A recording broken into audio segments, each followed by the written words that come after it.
Hey there. All right, it's Allison. 5 strategies to lower your blood pressure. But first, I wanted to show you where in the world is Allison. I'm on the coast of Maine in Rockland, Maine, hanging out here for 2 weeks. So it's a beautiful view there of Rockland Harbor and Penobscot Bay with a gorgeous breakwater out there that we'll probably walk while we're here. All right. So fives, and then I'm coming into. We just got here last night, and the condo's a little messy, but oh well, we'll get it organized. Okay, so 5 simple strategies that you can use to lower your blood pressure. First one is eat more salt. Now, before you cast me off as some crazy person, because I know that when you're diagnosed with high blood pressure, normally, I'm going to put this down, normally you are told, your doctor tells you, chill out on the salt, right? Well, I encourage you to pick up this book, The Salt Fix by Dr. James D. Nicolantonio. He is a research pharmacist, and he has been studying this for 10 years, studying blood pressure and sodium and the connection between the two. And there is a ton of research that actually shows that eating less salt is actually more detrimental for your heart and other organs than having a normal intake of sodium. All right. So again, if you think I'm crazy, pick up this book, The Salt Fix. You can find it on Amazon. It's fascinating. I'm loving reading this book. I'm learning so much. That's number one. Number two is move a little bit every day. So you don't need to go to the gym for an hour. You don't need to run a marathon or a half marathon. You just need to do a little bit of movement. Even if it's setting a timer for 2 minutes, standing up and marching on the spot. It does not need to be strenuous. It does not need to be choreographed.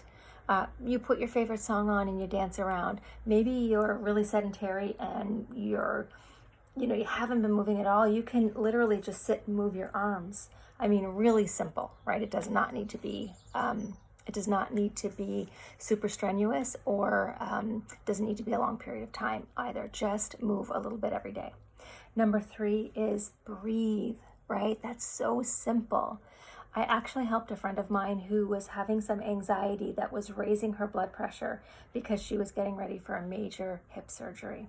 And it was elevating her blood pressure. So I taught her a couple of simple breath techniques. And while she was in the hospital getting ready for surgery, she used them and she was able to bring her blood pressure down. So really deep breaths. I love to put a hand on my heart, a hand on my belly, and really breathe in, feel my belly rise, feel my chest rise, get that breath all the way up to the collarbones. And then as I exhale, I just kind of let my body soften and settle, right? Do that 10 times, and it is actually proven to lower blood pressure. And of course, I love to recommend yoga too, and it can be a really simple yoga practice as well. Number 4 is beetroot juice. Now, you might hate beets. I happen to love them. I love the earthy taste of beets.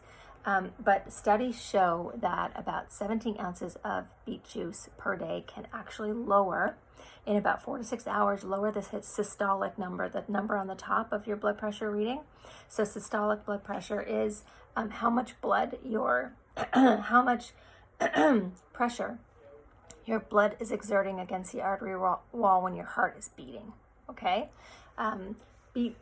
Beetroot juice is shown to lower that number because of the nitrates in the beets. Now, don't confuse nitrates with the synthetic kind of nitrates that you're going to find in bacon or hot dogs, things that are used as preservatives. These are naturally occurring nitrates that turn into nitric oxide in your body when you consume beets, and it actually relaxes the blood vessels and dilates the blood vessels, so it makes the blood easier, it flows more easily, and also lowers your blood pressure. And you can find nitrates in other vegetables like cabbage and spinach and celery and garlic and onions. So if you don't like beets, you can try those. Or you can add a little apple juice to the beets to kind of cut that earthy taste. Also some fruits, watermelon, apples, bananas have nitrates as well. And number 5 is really focus on a whole foods plant-based diet.